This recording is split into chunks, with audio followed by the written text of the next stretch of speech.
What's up, everybody? Welcome to Podcast Now. I'm Alex, and in this video, I want to talk about the ending of Life is Strange Double Exposure. I want to kind of go on my spoiler cast rant here. I wanted to do this a little bit separated from my review, but it is what it is, and I can't stop thinking about the game, so I thought let's just throw it together. So here's what we're going to do. This is completely spoiler full, right? We're just going to go crazy here, and I definitely want to hear from you guys. I mean, this is your chance. You let me know, what you thought about the ending, the very, very end, chapter 5, anything you want to talk about Life is Strange, let me know in the comments, and maybe we can do some fun stuff with that if you want. I can make future videos over the next couple days, but I kind of just want to go off. I did some of this in my review for the game, but I got a lot more to say, so kind of just want to pick up with some of the things that, I got to be honest, bothered me, right? When I think about what I want to do in this video, is like, okay, I want to mainly focus on Chapter 5, and when I think of Chapter 5, I think of the things that kind of made me the most mad on this game. As I said in my review,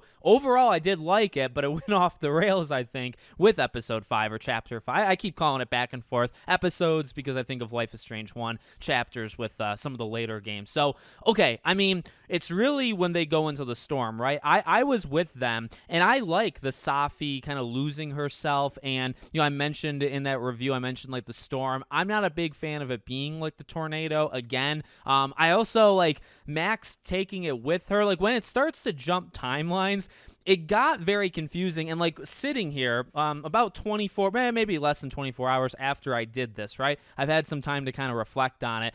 The entire going through these timelines and saving these people and taking pictures and all that stuff, honestly, I said in my review, like, it just didn't really get me. It wasn't impactful enough. Even the Life is Strange 1, I guess, flashbacks felt very felt very fan servicey just to do it. The thing that I actually respected the most about Chapter 5 was trying to get through to Safi. And, I didn't know where it was going. I didn't see the leaks, so I didn't know, where the game was going was like, okay, this is a person that seems troubled. And I like how they did it, where, as soon as she's telling Max when they're passing the bottle cap, I think that was a great scene. Even when she explained to Max how she does it, right? Like, she takes their interpretation of her, basically, and she just kind of nudges their mind, right, their brain, and then she makes them see something else. The way she said it, the way she did it, I liked it. I liked Max running into Max. I think Hannah Tell got to flex like she got to do at the ending of the first game, right, when she sees herself in the diner. I thought, I love Max Caulfield, but to get like that more like cocky and like that Max in Life is Strange 1, she's harsh, right? She went after Max's insecurities and stuff pretty hard. So like, I like that, just to like hear Hannah Tell get to do something a little bit different. So, I was fine with the like running into Max, the chase scene, like figuring it all out when she pulls her out of the water and she changes into herself, like all that stuff was good. And, even the lead up again, because it's like, okay, when she talks about Lucas and she talks about Gwen, you can tell there's something there, right? And my answer to the question that she asks you, right, where she says, well, are you capable of hurting me, right? So, like, in the future, you're going to shoot me, but, I don't think you're going to shoot me, and, like, are you even capable of hurting me? I actually answered yes. So you have yes or no, right? I said yes. I think the majority said no. I think it was, like, 75%, 25. Now, I beat it that night, right? So it's like I'm going based off, like, the first couple tens of thousands of people that beat this game. I wonder where the numbers go, but I personally chose yes because it's like, I'm thinking as Max, if it gets to a situation and you've already done some questionable stuff, you turned a man's son against him, and like the Gwen thing, like you took it out on her as well. It's just like, there was something a little bit off with Safi, but again, like I didn't mind that, right? Because it's like, okay, she's got powers, but she's a little on edge. Like, her personality type is different than Max, so like she can go off the rails, and like that's believable. So I was with it all the way through. As that nightmare sequence went on, it became more about like forgiveness, right? She tells Max, she's like, well, what are we even supposed to do at this point? Like, are these people even going to forgive me? And Max says, like I guess maybe depending on what you choose Max to say, but she says like, yeah, they'll forgive you if you just ask for that kind of forgiveness. And I guess what upset me so much about Chapter 5 in particular is, again, like things were happening, I think, just to happen. So like as you go, it's like, okay, you take it or you leave it. But the central theme of like, okay, we're trying to almost get rid of the storm by going through it. They literally walk into the tornado, and that's what enters like this nightmare thing where they're separated from each other. So I imagine they're both going through like their own thing. But again, like when you deal with Max and Safi together, some of those last conversations are like, we're going to get through this. Like Max is not going to, give up on her. They can work together. Like people will forgive you. You just got to be honest, all that jazz. And then after all of that, as soon as you jump back into like the present and like everything's kind of fixed, she immediately goes like cartoony Marvel villain on you. And, I really just want to spend a couple minutes talking about that part, because this is where I think the game really fell apart. And, I was mentioning this even to people on Twitter where it's like, I can't believe it. Actually, the more I think about it, the more like disgusted I get. So specifically what I'm talking about is the choice, right? So Safi goes full villain, and she talks about like basically like a god complex, right? Where like, hey, only gods can do this stuff, but we can, and us together, like imagine what we can do. I mean, that is a villain pitch, right? That's literally this cartoony villain, when Life is Strange, I mean, it's a little bit different, but it is kind of grounded, right? So it's like you don't really expect people to say that kind of thing. And I think actually Deck 9 got a little carried away. I mean, little might be an understatement, with the idea of like other people with powers. It's I mean, I guess we'll get there, right? But like it starts just with Max and Safi, and I'm okay with that, right? Like giving me two characters that have powers instead of one. Like, okay, cool, that's a first, but whatever, fine. And then as it goes, like, oh, you're like assembling a team now. We'll get there in a second. But the choice that Safi gives her, that you can either accept or refuse. Now, I did refuse. I just felt that has to be the right choice. Now, I think actually the game makes you feel bad about it, because Safi like almost can't believe that you do it. She changes into Max and she walks away, which I think that's a dig, right? Because it's like, in canon, right, going forward, is Safi going around pretending to be Max and like doing just all these terrible things, and then Max takes the blame. Like, what does Max even do there in between double exposure and whatever comes next? You know what I mean? Like, what kind of inadvertent trouble does she get herself into because it's not actually her doing it? You think about Gwen with like the selling drugs thing. Imagine what Safi could do with a fake Max. So it's like, I don't, but that happens, right? That happens, and then she leaves. If you accept it, you get this like love kind of moment where you think they're gonna like kiss or whatever, and Safi just leaves, and she leaves as herself, right? So it's like, I actually feel like the game wanted you to, and I mean, that's just my speculation. I think the game wanted you to actually choose to back up Safi, because even she says, well, like, you just told me like 5 minutes ago, you just said we would work together. Like, was that all talk, or did you actually mean it? And it's like, well, it's not all talk. Max, actually cares about people, but, and here's the thing, okay? Here's kind of where I'm going with this. In a weird way, this actually was the scene that I wanted to hear from Max. Max says almost perfect things that I've almost said word for word. Now, they didn't know, right? I'm making videos like a couple months before the game comes out, but she says exactly what I've been saying this entire time, right? I was kind of worried leading into this game because I was thinking, well, why is Max so like, just kind of going crazy with the powers? Like, she should know better. She should know better, and she should know what consequences come from these things. And, I would say things like that. Max says the exact same things in that scene. She actually says it a few other times as well, but in that scene, she literally says, like, everything you do, like, there's gonna be repercussions. You can't just do something and expect nothing to happen from it. She talks about, like, the immense kind of pressure that these powers have on her. Like, she says all of the right things, and that's before you choose to accept or refuse. So actually, that is what makes me, and if I were to say, if there's like one scene, one like sequence that got me so mad at this game, and it was probably the worst part of the entire game, it's that scene, because she says all the right things. She proves to me, and Deck 9's writers prove to me, okay, they get it, right? Like, Max, she goes through a lot in this game, and I actually quite like a lot of what Max goes through, even though there's some questionable lines she throws in here and there. Generally, the idea of like she knows she ran away, she knows she handled kind of the guilt and things like from the first game. She handled it probably wrong, and if she had a do-over, she wouldn't do that again. And she at the ending, right, when she says like I'm not leaving this time, like I'm gonna explain it to you guys, and we're gonna go from there. I actually like all of those moments because it's like, yeah, whether you chose the Chloe thing or the arcade, what I mean, and that's a whole different discussion. But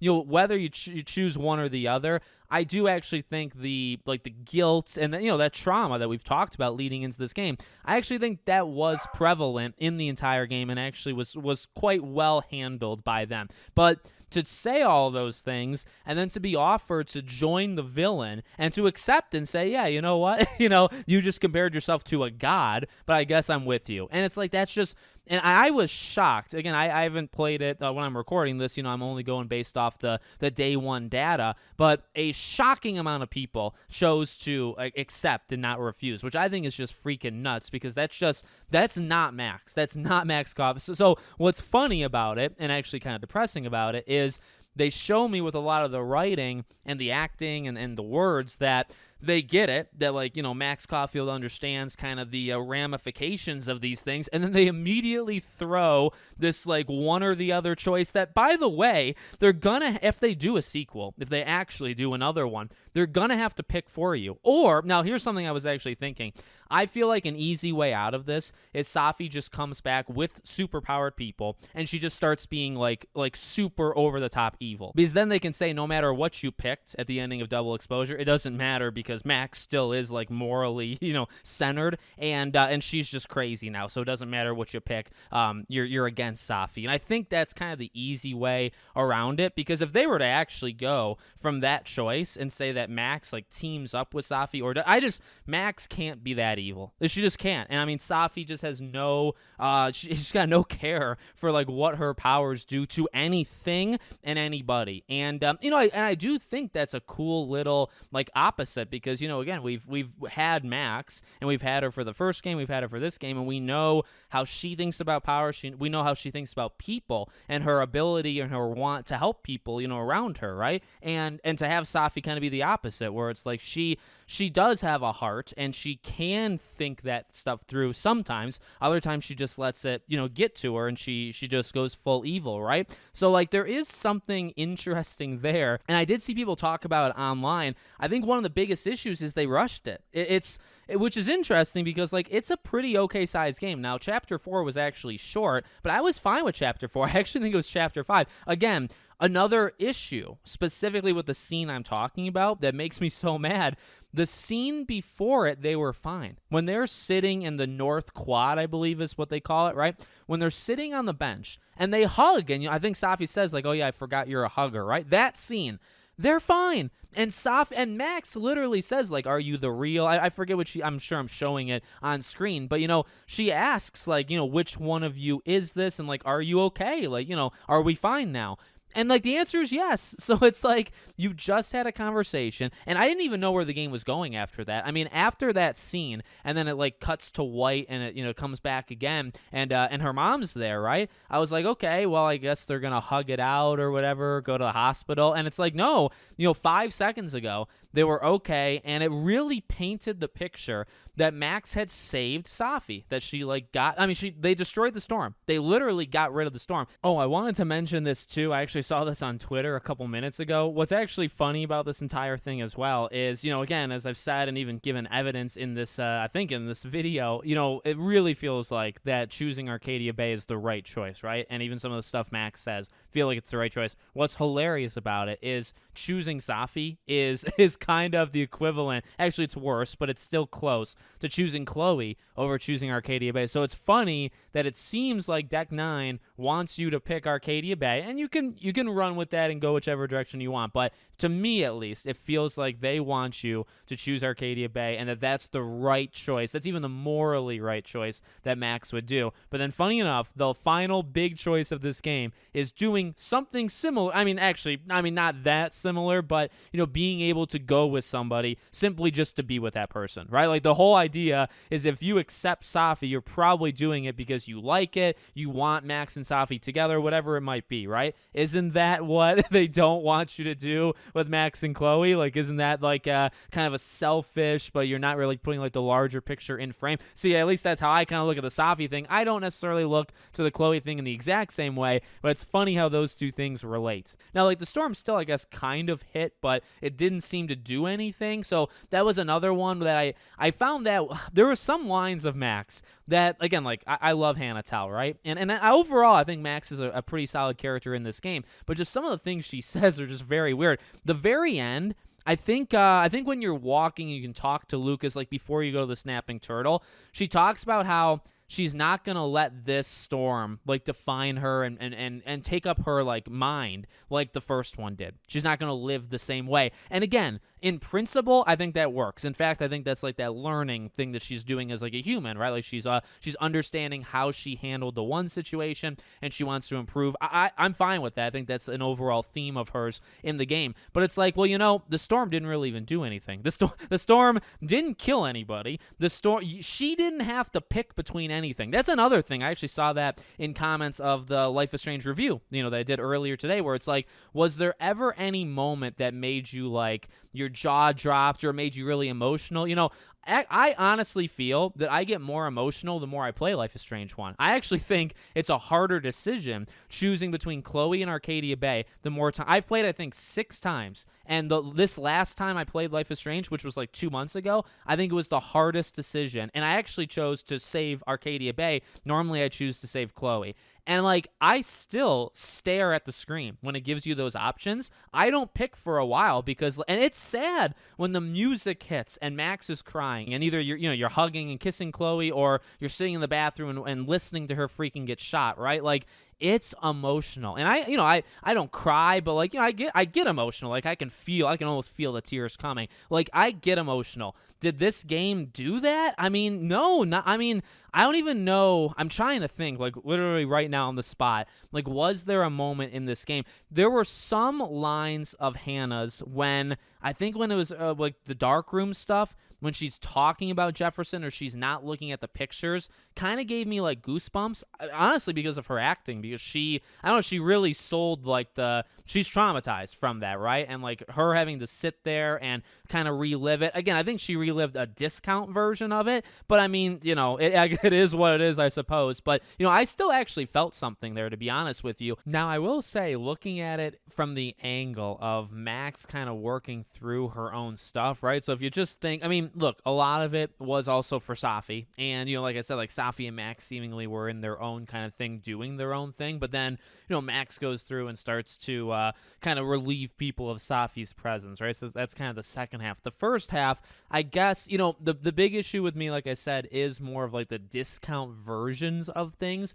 But I can understand, and again, like I think she says things later on and even during chapter 5, she actually is dealing with it, right? Like in the Jefferson thing, when she says like, you know, she was 18 and she's not 18 anymore. I was only giving you like that one time, like you only got me that one time. Things like that, like those were powerful from the sense of, okay, like she actually is forced now to like really, again, I think relive discounted versions of those past things, and that was kind of my main hang up of it. But the idea that she had to actually face them and bust through them, right, actually get through them, and I do think she came out on the other side kind of more mature, and again, you know, as we talked about, like she says things of like how she handled it was probably wrong and she wouldn't do that. Now I think she gets I still think she puts too much on her shoulder, and I think we'll talk about that in a few minutes. But besides those kind of lines that showed me, okay, well, maybe you still actually are too hard on yourself,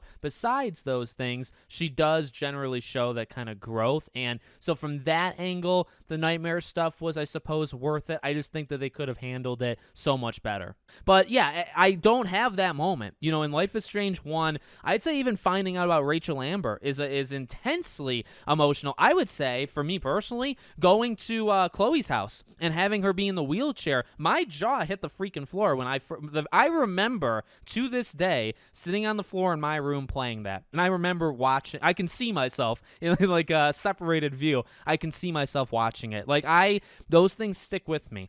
In this game, it's like, you know what I mean? I think they had good moments or good themes that were going on, and I'm always going to remember, I think, Hannah's acting and just Max as a character, but there was nothing that, you know what I mean? Like, the storm just was gone, and actually it was so distracting because the storm was gone, and then Safi just immediately turns evil. You don't even have time to kind of process, you know, what just happened, and again, like, even the emotions that I don't even know what you were supposed to feel necessarily during the nightmare thing. See, the nightmare thing in the first game, I think, has aged well, and I've always really liked it, but I think it does a lot. Like, you know, it upsets you, it makes you mad, it makes you sad, depending on, like, which part of it you're at. I mean, you think about, even, like, think about the nightmare in the first game, when Jefferson talks to you about the darkroom and you have to answer a bad answer, right? Like, that sticks with me. I always remember that, and that makes Max angry. You know, that really gets to her, on top of all the other, you know, Chloe hitting on her with Jefferson, with Nathan, with Warren. Like,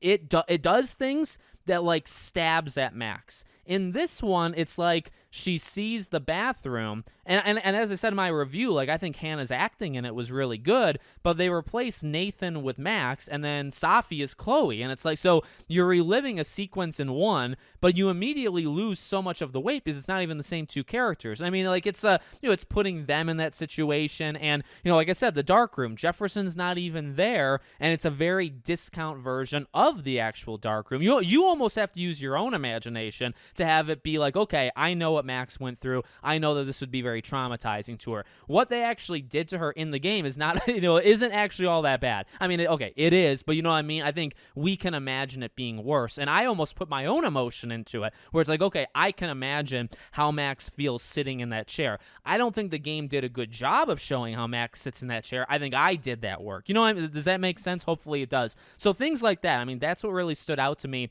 in Chapter 5 is, you know, even the Chloe motel thing, at least for me, I don't know, actually, as I'm recording this, I don't know the reverse of it, just because I chose the Chloe is alive, you know, version of it, so that's the motel thing is what I got. You might get that no matter what, I'm not sure as of right now, but like that, I don't know, that one didn't actually do almost anything to me, to be honest. Like, I was waiting for something, and I mean, you got like one new line, right? You got in the bathroom when she looks, and you can look at the Vortex Club and all that stuff, and there's the new line from Chloe about basically being replaced by Safi, right? And that was like the one new line that Rihanna got to say, and it's like, none of that stuff really got to me. So I don't know, Chapter 5 to me is always going to be defined by that ending. And actually, let me just go into, because we haven't, you know, I mentioned it briefly, but I didn't go back to it, the assembling supervillains thing. Like, what are you doing? Okay, now, I don't know. Look, I want Max to come back. I've said this before, right? Like, if they want to make Life is Strange a Max thing, I'm actually fine with that.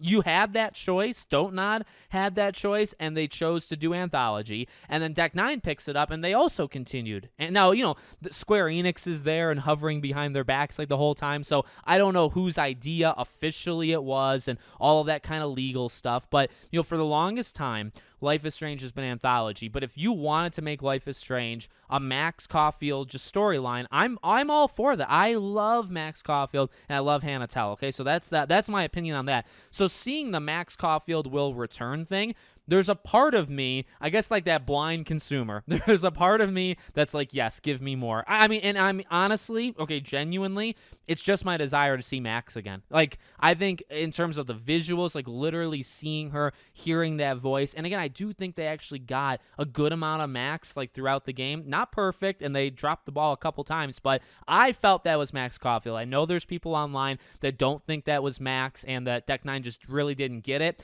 I think they didn't get some things, but I honestly feel like they wrote a pretty okay Max Caulfield. That's my own opinion. So, like, if Max returns, I'm all for that. But just seeing, like, Max Caulfield will return, like, the Marvel thing is so apparent. It really is. I mean, it's not, I'm not here to, like, freaking, like, punch up to Marvel. Like, you know, they're not a part of the gaming industry in this way. They're not a part of Life is Strange, but, like, you can't help but notice. You really can't. You cannot help but draw the line and say, why are we doing this? And the thing that scares me, okay, and I'm going to probably talk about this in future videos because I want to do some theories of, like, where the franchise can go, so we'll probably do that in the next couple days.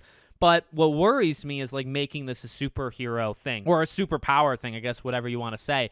That really scares me. Like, why in God's name does Diamond have powers? That I laughed. I laughed when I saw that. This is like, wait a second. She had, I mean, I'm gonna replay it. In fact, probably right after I record this video. Like, when you guys see this video, I'm replaying it with the choosing Chloe dying instead of Chloe living. So I'm gonna really pay attention to Diamond, because like, was there any indication that this girl has powers? Because she comes off like she just wants to be the president of Abraxas. That's her entire character. She's friends with Moses. They play the card game that I don't understand. That's it, right? That's her character. And that's fine. She's a pretty well-acted character. But okay, she gets a nosebleed, and it's like, oh, I've seen nosebleeds like that before. Shut up. Okay, Safi, come on. For the love of God, why do you have to say stuff like that? So, okay, now Diamond has power. What's Diamond's powers? Anybody want to guess what powers Diamond has? Like, are you serious? And then they walk off as like this evil duo. And it's like, I swear to God, if she gets Sean and Daniel, or she goes to get Alex, like, I don't even know what I would do. And it's like,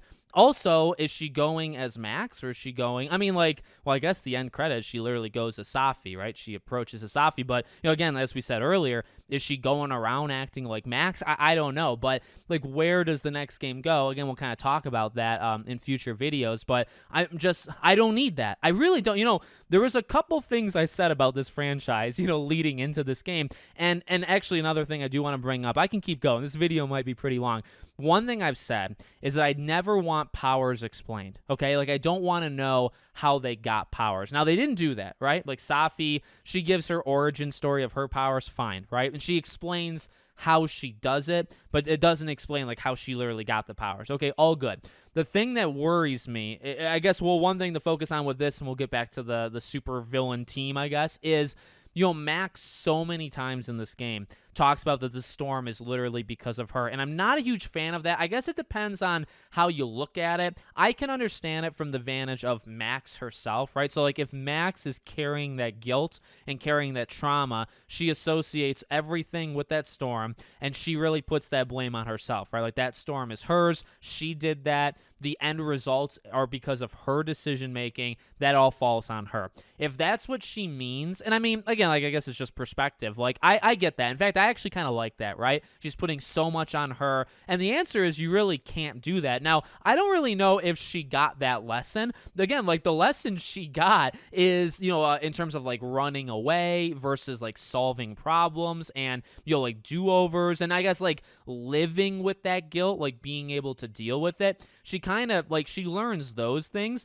but she doesn't necessarily learn the idea of, like, you maybe shouldn't put everything on your shoulders, because she still does that. She does that the entire time. She needs to save Safi. It's her storm again, even though Safi caused it this time, and, you know, she has to get rid of it. It's not really her responsibility, by the way. You know what I mean? Like, in that way, see, those are the things I think that they don't understand Max, right? Like, a lot of things I think they do get Max Caulfield, but those things, it's like, well, you know, again, well, number one, we don't know how the storm started. That is such an ambiguously cool thing in the first game, is it could be Rachel start. Like, Chloe literally says that, and I don't think that's a throwaway line. I think that's a legitimate thought of Don't Nod, is you don't know. You don't know if that storm hit because Max stopped fate and did the Chloe thing versus Rachel Amber, or versus something else, maybe something that we're not even thinking of, right? So for Max to, like, not even kind of think of that, you know, again, like, from her own personality, I guess it makes sense, but I would have liked the game to, like, maybe take some of that burden off of her, because you don't know if all of it was caused by her. And then this situation was not caused by her. And also, it's kind of weird because, like, Safi still did all that stuff, I think, right? Like, all that stuff still happened, right? Like, she impersonated Gwen, Lucas, all that jazz.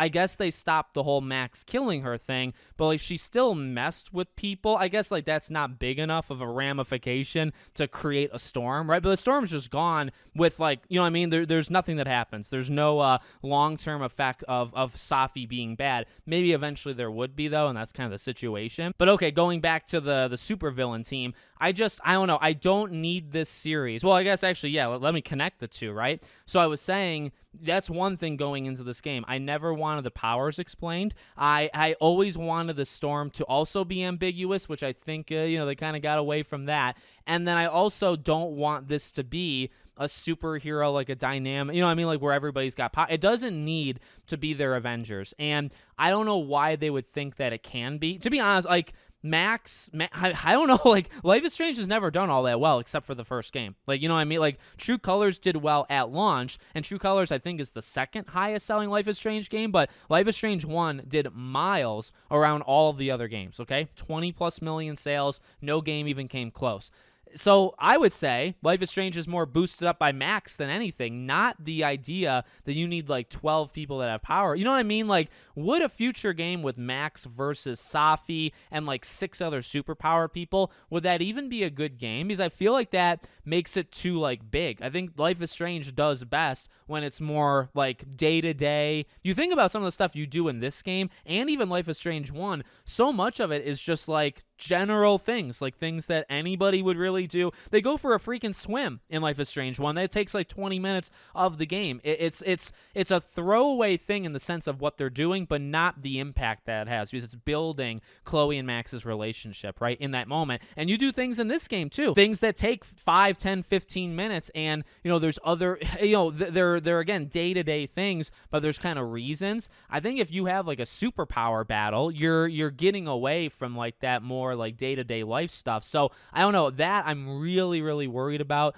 going into the future if they do something like that. But you know, like I said, well, I have a couple ideas. We'll talk about that in a future video, but I think that's it in terms of what I want to say. I mean, chapter 5 was a whirlwind. I think I got like the main parts to it. Again, like I was with it through chapter 4. Even the Maya stuff, you know, I talked about in my review, like the Maya stuff was definitely a Rachel Amber kind of discount thing, although not I mean, well, it was, but it also didn't have the complexity because people kind of already knew. Like, there was like 4 people covering for each other, and they all knew that like this was a girl that basically had her work stolen, and then she was just, I guess, ridiculed, put down, told to not speak. Nobody backed her up. Nobody helped her. And I guess, and I don't want to say, you know, certain things for YouTube, but she ended up taking herself out, right? Like that, I think that was true, right? Like nobody actually eliminated her by another person's hand. I think it literally was her. So it's like, you know, there was some intrigue and mystery